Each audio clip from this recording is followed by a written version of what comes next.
Euzu billahi mineşşeytanirracim. Bismillahirrahmanirrahim. Elhamdülillahi rabbil alamin. Ves salatu vesselamu ala rasulina Muhammedinil emin. Ve ala alihi ve sahbihi ecmaîn. Rabbi şrah li sadri ve yessir li emri ve ahlul ukdeten min lisani yefkahu kavli. Evet aziz kardeşlerim, inşallah sizinle bugünkü programımızda Peygamber aleyhissalatu vesselama ittiba, ona tabi olma, onun sünnetini yaşama üzerine inşallah konuşup programımızı işlemeye çalışacağız. Kardeşlerim, Ramazan ayı mübarek bir aydır ve bu mübarek ayda da kendimizi Peygamber aleyhissalatu vesselamın sünnetiyle süsleyip onun sünnetini yaşamaya, ahlakına ulaştırmaya çalışmamız gerekir. Peygamber aleyhissalatu vesselamın ahlakı en güzel olan ahlak, yaşam tarzı en güzel yaşam tarzı. Bunu hem dost hem düşman böyle bilir, böyle söyler. Düşmanlar da bunu böyle itiraf ederler. Aziz kardeşlerim, kainatta herkes kendine bir kişiyi örnek almaya çalışır. Gayrimüslimler kendilerine gayrimüslim olan, Müslüman olmayanları örnek alırlar. Biz Müslümanlar ise örneğimiz ve önderimiz Hz. Muhammed Mustafa Aleyhisselatü Vesselam'dır. Ve onu örnek almamız lazımdır. Çünkü Rabbimiz Ahzab suresi 21. ayet-i kerimede şöyle bizlere ferman etmektedir. لَقَدْ كَانَ لَكُمْ فِي رَسُولِ اللّٰهِ اُسْوَةٌ حَسَنَةٌ Andolsun ki sizler için Peygamber Aleyhisselatü Vesselam'da güzel örneklik vardır. Aziz kardeşlerim, usve-i hasene, güzel örneklik Muhammed Mustafa Aleyhisselatü Vesselam'dadır. Eğer bizler güzele ulaşmak istiyorsak Hz. Muhammed Aleyhisselatü Vesselam'ı örnek almamız lazım. Bugün eğer insanlık en güzel olana, en değerli olana ulaşmak isterse, hayatlarını güzelleştirip süslemek isterlerse, evlerini güzelleştirip süslemek isterlerse, çarşılarını güzelleştirip süslemek isterlerse, okullarını güzelleştirip süslemek isterlerse, işte insanlığın, Müslümanların Peygamber Aleyhisselatü Vesselam'a dönüp onun ahlakını alması lazım. Ona ittiba etmesi lazım. Onun yaşadığı gibi yaşam içine girmeye çalışması lazımdır. Çünkü usve-i hasene, güzel olan örnek bizim için Peygamber Aleyhisselatu Vesselam'dır aziz kardeşlerim. Peygamber Aleyhisselatu Vesselam her alanda biz mümin kullara örnektir. Ve Peygamber Aleyhisselatu Vesselam kemale eren bir insandır. Kemale ereni eğer bizler takip etmeye çalışır, onu hayatımızda tatbik edersek işte bizler de o kemal yolunda olmuş oluruz. Bakın Peygamber Aleyhisselatü Vesselam bütün anlamıyla hayatın her alanını yaşamış, derdini, sıkıntısını çekmiştir. Bu anlamıyla Peygamber Aleyhisselatü Vesselam ne yapmıştır? Peygamber Aleyhisselatü Vesselam bütün bu alanları yaşadığı için o alanı yaşayan her kişinin yaşadığı sorun ve sıkıntıları bilmektedir. Mesela baktığımız zaman bazı insanlar yetim kalmamışlardır. Fakat Peygamber Aleyhisselatü Vesselam yetim kalmıştır. Bazı insanların çocuğu ölmemiştir ama Peygamber Aleyhisselatü Vesselam'ın çocuğu ölmüştür. Bazı insanlar ticaretle hiç iştigal etmemişler. Peygamber Aleyhisselatü Vesselam ticaret yapmıştır. Peygamber Aleyhisselatü Vesselam'ı bütün anlamıyla, bütün hayatın alanlarında Peygamber Aleyhisselatü Vesselam'ı bizlere bir örnek olarak görebiliyoruz. Çünkü yetim olan bir çocuk babasızlığın ne olduğunu bilen bir kişiyi dinlemek ister. Onu görmek ister. Ondan nasihat dinlemek ister. İşte babasızlığın ne olduğunu bilen Muhammed Aleyhisselatü Vesselam'dır. Çünkü kendileri doğmadan önce babası vefat eder. Daha küçük yaşlardayken annesi vefat eder. Annesizliğin ne olduğunu bilen Muhammed Aleyhisselatü Vesselam'dır. Yine Peygamber Aleyhisselatü Vesselam bir ticaret ehliydi, ticaret yapardı ve tacirlerin durumlarını bilirdi. Peygamber Aleyhisselatü Vesselam diğer başkanlar, krallar gibi kendi koltuğunda oturup tüccarlar hakkında, pazar hakkında hüküm vermez idi. Peygamber Aleyhisselatü Vesselam bizzatihi kendileri ticaret yapmış, ticaretin ne olduğunu bilen bir kişi O anlamıyla Peygamber Aleyhisselatü Vesselam bizlere bu noktada tüccarlara da örnek teşkil etmektedir. Yine Peygamber Aleyhisselatü Vesselam bir babaydı, bir evin reisiydi. Peygamber Aleyhisselam'ın hadis-i şeriflerinde kullukum ra'in ve kullukum mes'ulun an ra'iyetihi. Hepiniz çobansınız ve denetiminiz altında olanlardan mesulsunuz. Bu anlamıyla Peygamber Aleyhisselatü Vesselam bir babadır ve bir aileyi yönetmiştir. Bu anlamıyla her babaya Peygamber Aleyhisselatü Vesselam, her anne ve babaya ne yapmıştır? Onlara örnek olmuştur.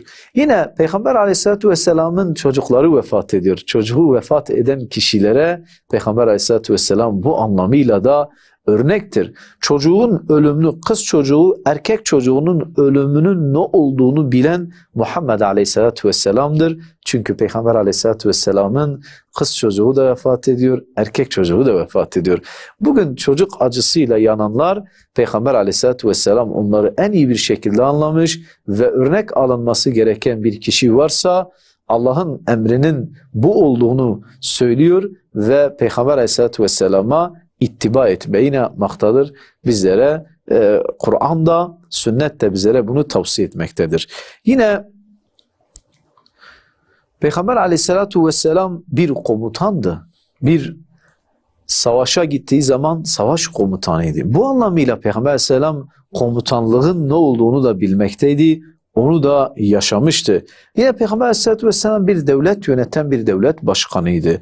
Bazen Peygamber Aleyhisselatü Vesselam devleti yönetir, siyasi meseleler ile devletler arası ilişkiler noktasında Peygamber Aleyhisselatü Vesselam insanlara örnek oluyor. Bu anlamıyla bu makamda olanların da Resulullah Aleyhisselatü Vesselam'ı örnek edeceği yerler var. Yine Peygamber Aleyhisselatü Vesselam bunca meşguliyet içindeyken gecelerin abidiydi Peygamber Aleyhisselatü Vesselam. Gecelerini ibadetle geçirir idi ve abidler, secde ehli olanlar, ibadet ehli olanlar bu anlamıyla Peygamber Aleyhisselatü Vesselam onlara ibadet noktasında da örnekti. Yine Peygamber Aleyhisselatü Vesselam halkın her kesimiyle iç içeydi. Hatta Medine'den küçük kız çocukları o kadar ki Peygamber Aleyhisselatü Vesselam insanlara yakın halk ile iç içeydi ki Peygamber Aleyhisselatü Vesselam'ın elini Medine'deki küçücük kızlar onun elini tutar, istedikleri tarafa onu götürür, onunla gezer idiler. İşte aziz kardeşlerim, Peygamber Aleyhisselatü Vesselam çarşıdaydı. Çarşıda gezerken bir esnafın, bir tüccarın buğdayına bakar ve Hazreti Cibril ona vahyettikten sonra buğdayın üst tarafı kuru, altı ıslak, elini batırır, çıkarır ve der ki ey buğday sahibi bu ne? Peygamber Aleyhisselatü Vesselam'a ona sorar bu ne? O da der ki ya Resulallah yağmur vurdu. Madem yağmur vurduysa, ıslattıysa ne yap? Onun üstüne çıkar da insanlar görsün ve ona şu hadisidir. Men gashana feleyse minna. Bizi aldatan bizden değildir. Bakın Peygamber Aleyhisselatü Vesselam çarşıda idi, pazarda idi, mescitteydi. 5 vakit müminlerin içinde mescitteydi. Bu anlamıyla Peygamber Aleyhisselatü Vesselam insanlara her noktada örnek idi. O anlamıyla bizler de eğer çarşıda örnek almamız gereken biri varsa Peygamber Aleyhisselatü Vesselam'dır. Geceleri ihya etme anlamında, ibadet anlamında örnek alacağımız biri varsa Peygamber Aleyhisselatü Vesselam'dır. Devlet yönetiminde bir kişi örnek almamız gerekiyorsa Peygamber Aleyhisselatü Vesselam'dır. Komutan olarak örnek almamız gerekiyorsa Peygamber Aleyhisselatü Vesselam'dır. Kendi sahabesiyle danışan, onlarla ilişki kuran, kendi etbaıyla oturup aynı sofrayı paylaşan, küçükten büyüğe kadar hepsiyle aynı sofrayı paylaşan birini görmek, birini örnek almak istersek Peygamber Aleyhisselatü Vesselam'dır. Ve bir evi yöneten, reis olan, ona babalık yapan birini görmek istersek Peygamber Aleyhisselatü Vesselam'dır. Çünkü Peygamber Aleyhisselatü Vesselam en yüce olan ahlak üzeredir ki Rabbimiz ayet-i kerimede şöyle buyururlar. وَاِنَّكَ لَعَلَى خُلُقٍ عَظِيمٍ. Ya Muhammed Aleyhisselatü Vesselam sen yüce bir ahlak üzeresin.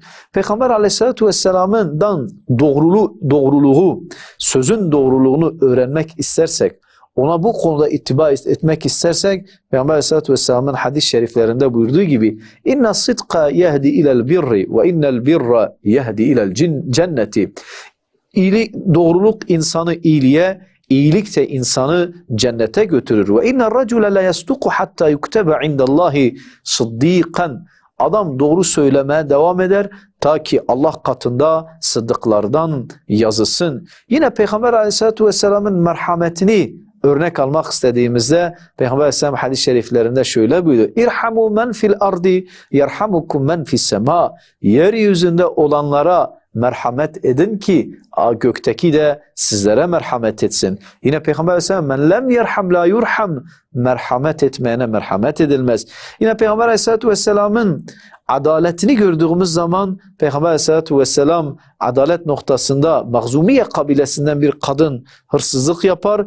Eli kesilmesi gerekir. Fakat insanlar der ki bu eşraftan birileri gitsin Peygamber Aleyhisselatü Vesselam'la konuşsun derler. Peygamber Aleyhisselatü Vesselam'a Usame bin Zeyd'i gönderirler. Hazreti Usame'nin konuşması için. Hazreti Usame'ye Peygamber Aleyhisselam der "Eteşfa fi haddi min hududillah."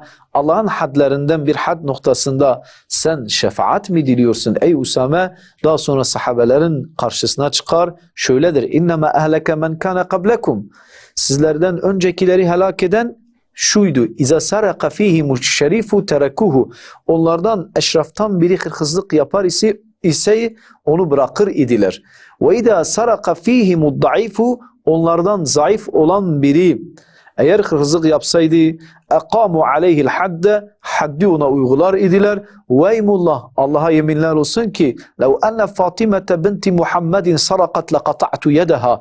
Eğer Muhammed'in kızı Fatıma da hırsızlık yaparsa onun elini keserdim diye Peygamber Aleyhisselatü Vesselam burada bütün kainata adaleti öğretmektedir. Yine Peygamber Aleyhisselatü Vesselam'ın hayasını görüyoruz. O hadis-i şeriflerinde el haya'u şu'betun minel iman. Hayayı, iffeti imandan bir şube olarak görmektedir. Yine Peygamber Aleyhisselatü Vesselam'ın bütün yaşamına, bütün hayatına baktığımız zaman Rabbimizin bizlere ayet-i kerimede buyurdukları gibi ve inneke le'ala hulukin azim diye ne yapmaktadır? Rabbimiz bizlere buyurmaktadır aziz kardeşlerim.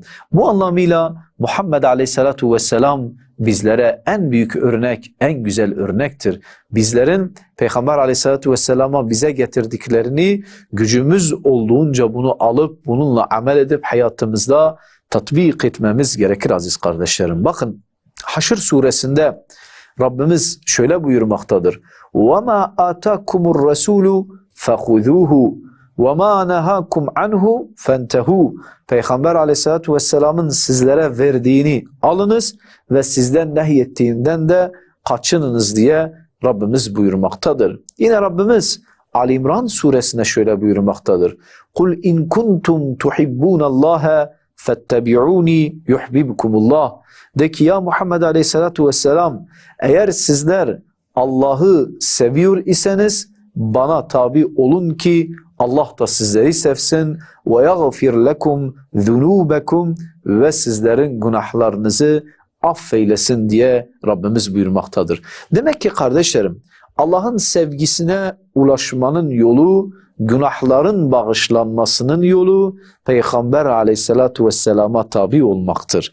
Bizler Peygamber Aleyhisselatü Vesselam'a tabi olursak, onun yolunun takipçileri olursak, onun yolunda gidersek Rabbimizin indinde, Rabbimizin katında sevilen kullardan oluruz ve günahları affedilmiş, bağışlanmış kullar oluruz.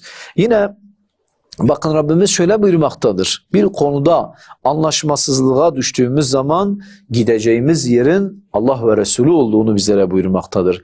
فَاِنْ تَنَازَعَتُمْ فِي شَيْءٍ فَرُدُّوهُ اِلَى اللّٰهِ وَالرَّسُولِ. Sizler bir konuda eğer anlaşmasızlığa düşerseniz ne yapınız? Onu Allah ve Resulüne götürün diye buyurmaktadır Rabbimiz.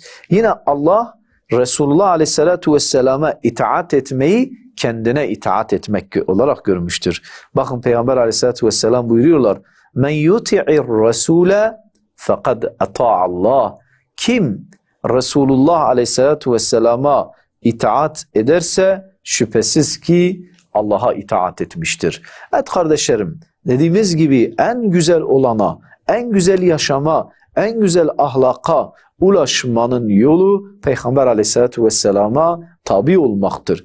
Bu yüzdendir ki bakın Fahri kainat olan Muhammed aleyhissalatu vesselam hadis-i şeriflerinde şöyle buyuruyorlar. İnnemâ bu'istu li utemmime mekârimel ahlak. Ben güzel ahlakı tamamlamak için gönderildim diye buyurmaktadır. Evet kardeşlerim, güzel ahlaka ulaşabilmenin yolu demek ki Peygamber aleyhissalatu vesselama gitmektir. Onun sünnetine ittiba etmektir.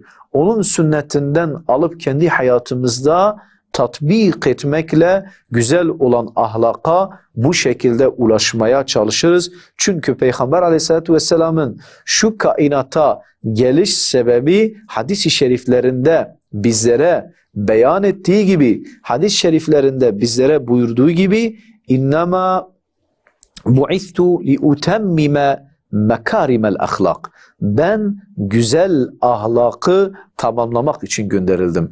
Evet kardeşlerim, bu anlamıyla çocuklarımızın ahlakının güzel olabilmesi için, hani bugünlerde insanlar şikayet eder ya, kendi çocuklarından, kızlarından vesaire çevrelerinden şikayet ederler. Çocuklarımızın, çevremizin iyi olabilmesi için, ahlakının güzel olabilmesi için onlara Hazreti Muhammed Aleyhisselatu Vesselam'ı tanıtmamız lazım.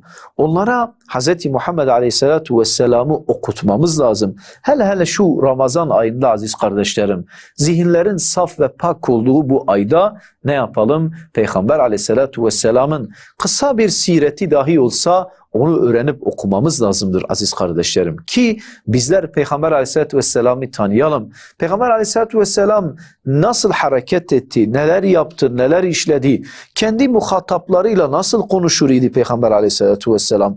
Peygamber Aleyhisselatü Vesselam komşularıyla nasıl ilişki kurardı? Komşu hakları Peygamber Aleyhisselatü Vesselam'ın yanında neydi? Peygamber Aleyhisselatü Vesselam yolun hakkı neydi? Çevre hakkı neydi? İnsanlarla genel manada Peygamber Aleyhisselatü Vesselam kainatla nasıl geçindiğini bizler Peygamber Aleyhisselatü Vesselam'ın siyerinden öğreniriz aziz kardeşlerim. Bu anlamıyla işte Ramazan bizler için bir fırsattır. Siyeri okuyup siyer ile ne yapmak? Siyer ile yaşamak ve siyeri kendi hayatımızda tatbik etmek için ne yapmamız lazımdır? Onu okuyup Peygamber Aleyhisselatü Vesselam'ın güzel ahlakına ulaşmamız gerekir.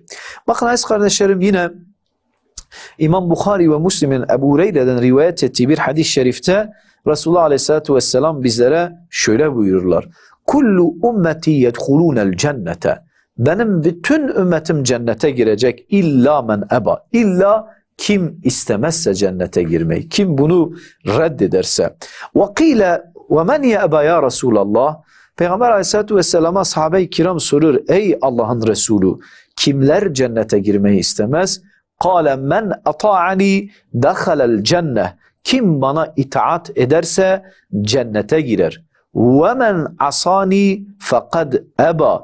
Kim de bana isyan eder, benim çizdiğim yolda gitmezse, benim emrettiğim şekilde kendini şekillendirmezse, benim emirlerime uymazsa o da istememiştir cennete girmeyi. Rabbim bizleri Peygamber Aleyhisselatü Vesselam'a tabi olan, onun yolunu takip eden, onun çizdiği çizgide giden ve bu uğurda mücadele eden, gayret sarf eden kullarından eylesin.